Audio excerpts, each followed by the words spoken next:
अगर किसी से कोई गलती हो जाती है पुलिस से गैर फितरी तौर पर, मतलब पुलिस वाले भी इंसान है हमारी तरह। मैंने बार बार चौकी इंचार्ज को कहा कि आप गलत कर रहे हैं, इन लोगों के पीछे लग के ये उनसे पैसे मांगते रहे हैं, ये मामला करते रहे। उन लोगों ने स्टेटमेंट दी हुई है कि पैसे मांगते रहे, मेरे पास रिकॉर्ड है स्टेटमेंट। 5 साल हो गए हैं फुरकान भाई मुझे उस इलाके में। मेरा सिर्फ कसूर ये है कि मेरे दरवाजे के ऊपर अगर कोई गरीब आ जाता है ना तो मैं उसकी खबर चलाता हूँ। हमारे ही बच्चों को मारा पीटा गया और मारने पीटे के बाद जब मैं वहां पर मौके पे गया मुझे मारा पीटा गया। और अगर मैं अपनी हिम्मत पर, अपने लाइसेंस पर फुरकान भाई वहां से निकल गया और अपने इलाज के लिए वहां पर जा रहा है, मेरे पास सब गांव के तमाम लोगों ने मेरे हक में गवाही दी।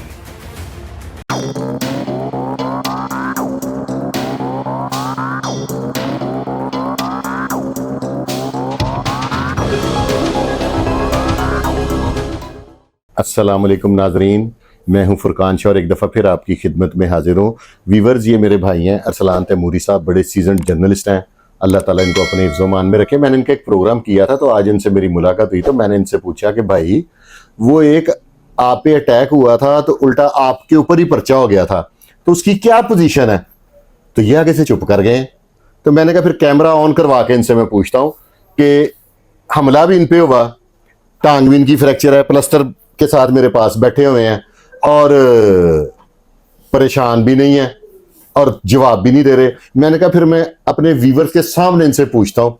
अस्सलाम वालेकुम भाई। वालेकुम सलाम फुरकान भाई। भाई क्या हुआ जो आप पे ऊपर हमला हुआ? जी जी ठीक है जी। उसके बाद पर्चा भी आप पे हो गया, जी बिल्कुल। अब प्लस्तर भी आपकी टांग पे हुआ है, बिल्कुल ऐसे ही तो है। ये क्या चलक कर है? ये फुरकान भाई अर्ज ये है कि ये जो मेरे साथ हो रहा है ना, मॉडल टाउन डिवीजन पुलिस मेरे साथ बिल्कुल कोऑपरेट नहीं कर रही। क्यों नहीं कर रही है? वजह बताने लगा हूं आपको। चंद माह पहले रोड़ा बोगन के इलाका के अंदर एक पुलिस की तरफ से टिकट जारी किया गया एसपी मॉडल टाउन ऑपरेशन की तरफ से, इखलाक अहमद तारड़ साहब की तरफ से, ठीक है, कि गैंग रेप के जो है वो 3 मुल्जमान हमने गिरफ्तार कर लिए हैं। रोड़ा बोगन में गैंग रेप हुआ है और वो मामला ऐसे था, मैंने पुलिस के नोटिस में भी देने की कोशिश की कि उस इलाका के चंद दिहाड़ीबाज इस वाकया को गैंग रेप बना, जो आजकल एक फैशन चल रहा है 376 करवा दो तो उसके बाद दिहाड़ी लगा लो। एक वो 370 के भी भाईजान है सुना शमाली चौनी की तरफ, वो भी इस तरह पर्चे करा के तो दिहाड़ियां लगाते हैं। 8 लाख दे दो, 5 जैसा बंदा वैसे। उस वक्त के जो चौकी इंचार्ज थे इसरार साहब, मैंने उन्हें बताया, मैंने कहा आप गलत मुल्जमान को पकड़ रहे हैं। ये खातून जो है इसकी रिकॉर्डिंग्स मौजूद हैं, बहुत सारे एविडेंस मौजूद हैं जो ये साबित करते हैं कि ये गैंग रेप नहीं हुआ, ये मिलजुल के सब कुछ हुआ है, म्यूचुअल अंडरस्टैंडिंग से हुआ है। और बाद में कुछ दिहाड़ीबाजों को इस बात का पता लगा और वो आपको यूज कर रहे हैं और अपने कुछ सियासी जो उनके बड़े आका हैं उनको यूज करते हुए दबाव डाल रहे हैं इस पार्टी पे। लेकिन मेरी उस वक्त किसी ने बात ना सुनी, इन्होंने टिकट्स जारी किए, मीडिया पे खबरें चलवा दी कि ये गैंग रेप हुआ है, ये हुआ है।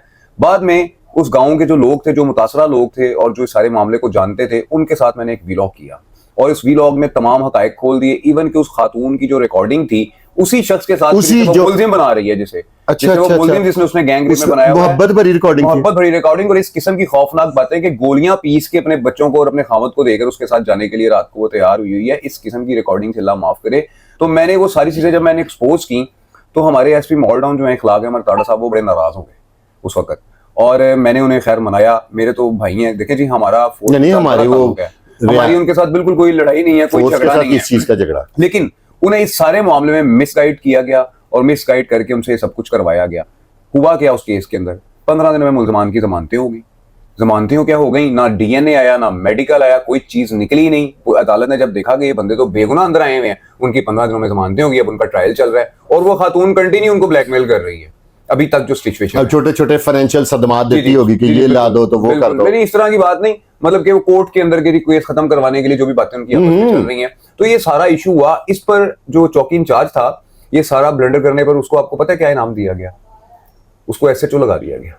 वाह! एसपी मॉडल टाउन ने उसको रेकमेंड किया।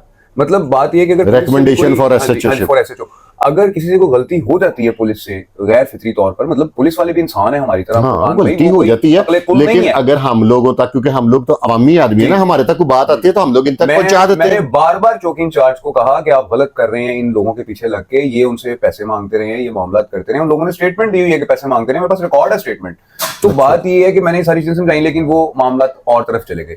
अब उन लोगों ने क्या किया कि वो इस बात में एसपी साहब को जाके गाइड करते रहे। कभी किसी की एमएनए का फोन करवा दिया, कभी किसी सेक्रेटरी का फोन करवा दिया कि जी अरसलान तैमूरी इलाके में 5 साल हो गए हैं फुरकान भाई मुझे उस इलाके में। मेरा सिर्फ कसूर ये है कि मेरे दरवाजे के ऊपर अगर कोई गरीब आ जाता है ना तो मैं उसकी खबर चलाता हूँ, चाहे वो चौकी इंचार्ज के खिलाफ है, मेरे पास सबूत होते हैं, चाहे वो किसी एसएचओ के खिलाफ है, तो मैंने वो खबर चलानी है। दूसरी जानिब दूसरी पार्टी का काम ये है कि वो उन्हीं को पकड़वा कर उनसे दिहाड़ियां लगवाते हैं।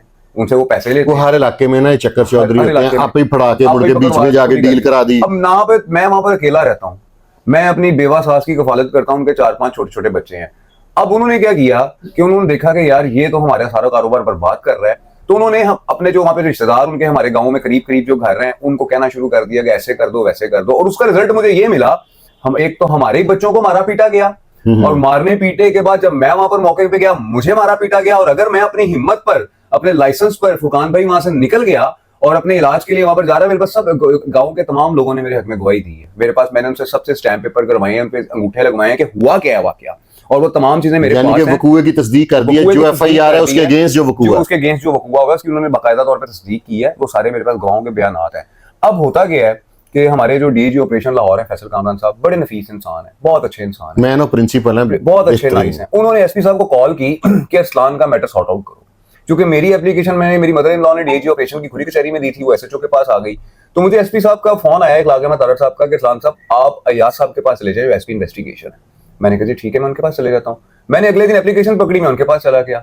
उनके पास जब मैं गया हूँ उन्होंने देखा कि हाँ जी क्या बात है जी, क्या मसला है। मैं कहा सर मैं वहां पर अकेला रहता हूँ। कहते मुझे पता है, मेरी बात ही पूरी नहीं सुनी, और मुझे कहते हैं यानी कि ब्रीफ हो गए। ब्रीफ हो गए, नजर आ रहा है साफ। उसके बाद क्या किया उन्होंने, मंडे को दोनों पार्टियां कॉल करें। मैंने अपने गवाहों को पकड़ा, उनको मैं लेकर आया एसपी साहब के ऑफिस के बाहर कि मैं इनको सारी सूरत हाल बताऊं क्या मामला है। मुझे भी अंदर बुला लिया गया, मेरी मदर इन लॉ को भी अंदर बुला लिया गया, और दूसरी पार्टी को भी अंदर बुला लिया गया। अब एसपी इन्वेस्टिगेशन जो है उनको जिस अंदाज से वो बात कर रहे थे कि उनसे पूछ रहे थे कि ये बदमाशी करता है, फुरकान भाई मुझे बताएं कि 5 साल में मेरे पर वहां पर कोई मुकदमा दर्ज नहीं है, क्या मैं लोड़ा बोगन के इलाके में से या कन्ना के इलाके में से भत्ता लेता हूँ? कोई एक मेरे सामने लेके आए कि मैंने किसी से भत्ता वसूल किया हो या मैंने मांगा हो? क्या मैंने वहां पर किसी जमीन पर कब्जा किया हुआ है? क्या मैं वहां पर कोई 2 नंबर गैंग चला रहा हूँ? क्या मैं वहां पर मंशियात बिकवा रहा हूँ? कोई मेरा एक बताए ना कि मैं वहां पर ऐसा क्या कर रहा हूँ कि एसपी इन्वेस्टिगेशन अयाज साहब ने कहा कि जी ये वहां पर बदमाशी करता है, बताएं आप, ये करें वो। मतलब वो पार्टी को उस वक्त भी उन्होंने स्ट्रॉन्ग फेवर दी। अब जब मैं वहां से, मुझे कहते हैं ठीक है जी आप चले जाएं, मैं आ गया, मेडिकल आएगा तो बात करेंगे। अब कल का मेरा मेडिकल आया हुआ है, कल शाम का मेरा मेडिकल आया हुआ है। अब होता क्या है कि वो जो मुदई पार्टी है वो गांव में जाकर बताती है कि एसपी साहब ने कहा है अयाज साहब ने कि तफ्तीशी साहब को कि जब ये अदालत में जाए तो इसे पहले ही गिरफ्तार कर लेना। ये मुदई के अल्फाज हैं, जो मुदई बने हुए हैं ना एक 440 के, ये उनके गांव में वो बता रहे हैं लोगों को जा जाके। और मुझे पूरा यकीन है कि अयाज साहब से, क्योंकि मैं पर्सनल मिल चुका हूं उस बंदे से, वो एक बड़ा नफीस किस्म का इंसान है। सुननी सबकी है उन्होंने, लेकिन फैसला उन्होंने मेरिट पे करना है, मुझे पता है। लेकिन मैं सिर्फ ये बताना चाह रहा हूँ, सबॉर्डिनेट्स उनको मिसगाइड करते हैं तो उस पर थोड़ा सा ट्रस्ट कर लेते हैं। मुझे उनके फिर होता क्या, मजे की बात सुने, जहां से अंदाजा होता है कि किस हद तक पेनिट्रेशन है इन लोगों की। जब वहां पर मेरे साथ गुफ्तगू हो रही है तो तफ्तीशी साहब रीडर साहब को एक डॉक्यूमेंट पकड़ाते हैं जिसपे मेरे 4-5 मुकदमात दर्ज हैं। अब उन सीआरओ के मुताबिक मैं कई मुकदमात में गवाह हूं, मेरे पर कातलाना हमले हुए हैं, वो भी मुकदमात हैं उसमें।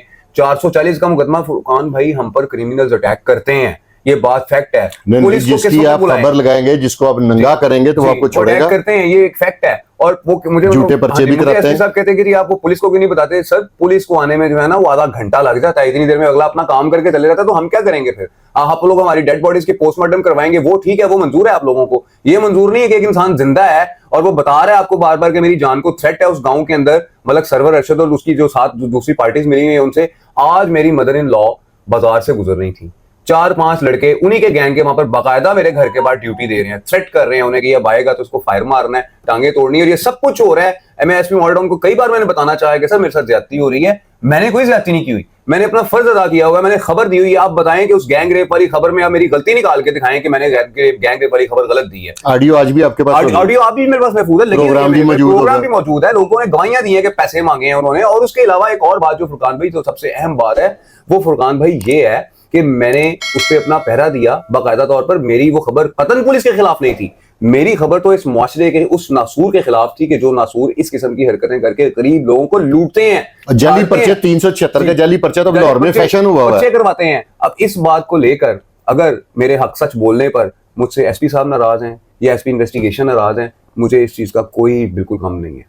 मैं सिर्फ अब भी उनसे ये बात करूंगा, मैं कुरानी मानी आपके इसके सामने बात कर रहा हूं, कैमरे के सामने। कुरानी मानी नवाज वगैरह ने मेरे पांव की हड्डी तोड़ी है, और हड्डी तोड़ने के बाद मेरे पास इस चीज के गवाह हैं कि जिस वक्त मैं वहां से निकला हूं, जिस बंदे को मैंने अपनी मदद के लिए बुलाया उसने देख लिया था कि मुझसे मोटरसाइकिल नहीं चल रही, मेरा पांव डैमेज और पांव फूलता चला जा रहा है, लेकिन मेरी एक नहीं सुनी जा रही और कोशिश ये की जा रही है मॉडर्न डिवीजन की तरफ से कि इसको दबाया जाए। डीआईजी साहब ताकि आइंदा फिर खबरें ना ताकि लगाएं। आइंदा खबरें ना लगाए। अब जो इन्होंने जो चौकी इंचार्ज लगाया हुआ है खुरम जठोल, वो सरेआम कहता फिरता है कि मुझे एसपी साहब लाए ही मलक सरवर और रशद के लिए हैं, कि मैंने इनके लिए जमीनों पे कब्जे करवाने हैं, मैंने इनके सारे काम करने हैं। तो पीछे क्या रह जाता है जब एक ओपनली इनका चौकी किसी इंचार्ज ये बात कर रहा है। सियासी पार्टी से ताल्लुक है? जी, उनका किसी सियासी पार्टी से सर ताल्लुक उनका अब इस वक्त उनका सियासी नून लीग से है, कभी उनका पीटीआई से हो जाता है, कभी उनका काफ लीग से हो जाता है। जो भी आने वाली हुकूमत है उसके साथ वो मिल जाते हैं। और हम के जो बच्चे पैदा ही नून लीग की हुकूमत के अंदर हुए हैं, हमारे नाने जो है ना वो शहबाज शरीफ के साथ बैठ के मीटिंगें करते रहे, हमें कोई पूछ ही नहीं रहा कि हमारे साथ क्या ज्यादती हो रही है। और इन लोगों को कि जिनकी ना को पार्टी का दीन ईमान है, इन लोगों को बार बार जो है वो बुलाकर तो पूरी प्रोटोकॉल दिए जा रहे हैं और हमें वहां पर जलील किया जा रहा है। देखें जी, बात ये है फुरकान भाई, मेरा मेडिकल का मसला था, मेरी F6 लगी है, 337 F6। डॉक्टर्स पागल हैं जिन्होंने मेडिकल की है, उनको तो वो नजर नहीं अगर आ रहा। पुलिस नहीं भी साथ देगी तो आप कोर्ट से रजू करेंगे, वहां से ऑर्डर आ जाएगा। मैंने कोर्ट में भी 22 से 22 भी अच्छा की हुई है बाकायदा तौर पर, लेकिन मेरी सुनवाई बिल्कुल भी नहीं हो रही है। और ये सब कुछ जो हो रहा है ना, ये सारा उस सियासी दबाव के ऊपर और पर्सनल जो गर्ज है ना, उसकी वजह से मेरे साथ ये हो रहा है। तो मैं आईजी पंजाब से भी रिक्वेस्ट करूंगा और मैं सबसे ज्यादा अपनी बड़ी बहन मरियम नवाज साहिबा से जो है वो रिक्वेस्ट करूंगा कि आपके पंजाब के अंदर क्यों लोग सियासी इंटरफेरेंस कर रहे हैं आपके मामलात के अंदर, क्यों आपके एसपीज को कॉल करके जो है वो पार्टीज की साइड लेने की बात कर रहे हैं। ये ज्यादती हो रही है हम लोगों के साथ। हम भी आपके लोग हैं, हम कोई बाहर से नहीं आए हुए हैं, हम भी आप लोगों के ही लोग हैं। हम लोगों ने भी आपको हमेशा सपोर्ट किया है, लेकिन हमारे साथ ज्यादती हो रही है। मेरी ज्यादती का अदाला किया जाए, मेरी क्रॉस वर्शन दर्ज की जाए, मेरे मुल्जमान को गिरफ्तार किया जाए। मैं बारहा कहूंगा, मैं फिर अय्याज साहब से जो है वो रिक्वेस्ट करूंगा, जो एसपी मॉडर्न इन्वेस्टिगेशन है, कि आपने मेरा सीआरओ तो देख लिया, लेकिन मेरी रिट के साथ लगी हुई सैकड़ों की तादाद में वो खबरें नहीं देखी हैं कि जो खबरें 2012 से लेकर आज तक मैं लगाता चला आ रहा हूं, कैसे कैसे लोगों के खिलाफ मेरी खबरें हैं, कैसे कैसे मेरे कॉलम्स हैं। आप वो भी देखते तो आपको अंदाजा होता कि मैं एक जर्नलिस्ट हूं, मैं कोई क्रिमिनल या कोई गैंगस्टर नहीं हूं। गैंगस्टर के साथ लड़ लड़ के बोल बोल के अगर मुझे कोई गैंगस्टर समझता है तो समझता रहे, लेकिन मैं पाकिस्तान का एक शरीफ शहरी हूं, पुरअमन शहरी हूं। मैंने हमेशा पुलिस की ज्यादतियां बर्दाश्त की हैं और तहे दिल से उनको माफ किया है। ये वजह है मेरा सीआरओ बनने की। अगर मैं उनको माफ ना करता फुरकान भाई, उनके खिलाफ मुकदमेबाजी करता तो एप्लीकेशन देते रहते तो कुछ लेकिन मैं माफ करता रहा हूं तो मेरे साथ ये हो रहा है। तो मैं फिर रिक्वेस्ट करूंगा एसपी मॉडर्न इखलाक अहमद तारड़ से कि अगर उनके जहन में मेरे बारे में कोई गर्ज है, मैं उनसे बड़ा प्यार करता हूं, बड़ी मोहब्बत करता हूं, मेरे वो भाई हैं। अगर वो मेरिट के ऊपर चल रहे हैं तो मेरे वो भाई हैं, लेकिन अगर वो किसी भी सियासी शख्स के कहने पर मेरे साथ ज्यादती करने की कोशिश कर रहे हैं तो मैं जरूर इंशाअल्लाह अजीज अल्लाह ताला के आगे मैं दुआ कर सकता हूं। मैं मजबूर हूं, मैं क्या कर सकता हूं। आईजी साहब से रिक्वेस्ट करूंगा, डीआईजी इन्वेस्टिगेशन से रिक्वेस्ट करूंगा कि मैं साइड नहीं ले रहा। अगर एक बंदे का मेडिकल आ गया, कानून क्या कहता है, उसका क्रॉस वर्शन दर्ज करें। मैंने अपने पहले भी आपके लिए प्रोग्राम किया था, मेरे यही रिमार्क्स थे। मैंने कहा जी अगर इनका क्रॉस वर्शन बनता है तो दर्ज करें। अब तो मेडिकल आ गया, अब कोर्ट के थ्रू अगला ऑर्डर ले लेगा, इस्तगासे में चला जाएगा, कुछ और करेगा, रेमेडी तो उसको मिलेगी। तो महकमे के लिए बायसे बदनामी नहीं है कि एक बंदे का जेन्युइन मेडिकल आया और हम महकमे के लिए आवाज उठाते हैं। अगर किसी एसएचओ के साथ, किसी पुलिस वाले के साथ जेन्युइन ज्यादती होती है, सबसे पहले फुरकान भाई हम बोलते हैं, हम लोग शोर मचा देते हैं कि यार ये इसके साथ ज्यादती हो रही है। और हम जैसे लोगों के साथ ही एक सिर्फ थोड़े से सियासी प्रेशर की वजह से इतनी ज्यादती नहीं होनी चाहिए कि इंसान बर्दाश्त ना कर सके। मेरे घर के बाहर लोग बैठे हुए हैं, मैंने मैसेजेस किए हैं, मैंने कॉल्स किए हैं, कोई रिस्पांस नहीं। चौकी इंचार्ज खुरम जठोल रोजाना उसके खिलाफ कोई ना कोई बंदा आवाज उठा रहा है कि जी मेरी जमीन पर कब्जा कर लिया है, जी मुझे। अब आपके पास एक बड़ी जबरदस्त इंफॉर्मेशन मैंने देखी आ गई है, लेकिन पूछता कोई नहीं है उन्हें। नहीं, जब आप लगाएंगे तो फिर सारा मीडिया लगाएगा तो फिर लोग पूछेंगे। वो गरीब आदमी रो रहा है कि मेरे स्टे लगा हुआ है अदालत पर, मेरा ये रशीद नामी शख्स के साथ मसला है, ये जराइम पेश है पहले भी, और चौकी इंचार्ज ने मुझे आगे गालियां निकाली हैं, ये किया वो किया, लेकिन कोई पूछने वाला नहीं है यहाँ पर। सिर्फ क्या है कि सियासी आशीर्वाद चल रही है। तो अगर सियासी आशीर्वाद चलनी है तो फिर हमारा तो भाई सिर्फ मरियम नवाज साहिबा ही हमारी बहन है, वही हमारे लिए कुछ कर सकती हैं, और हम किसको क्या कहें, ये बात है। मैं मरियम नवाज साहिबा आपसे, आईजी साहब आपसे, क्योंकि अब डीआईजी इन्वेस्टिगेशन साहब का के काम आ गया, उन्होंने ही करवाना है, रिक्वेस्ट कर रहा हूं कि अगर एक बंदे का मेडिकल आ गया तो आप उसका क्रॉस वर्शन क्यों दर्ज नहीं कर रहे?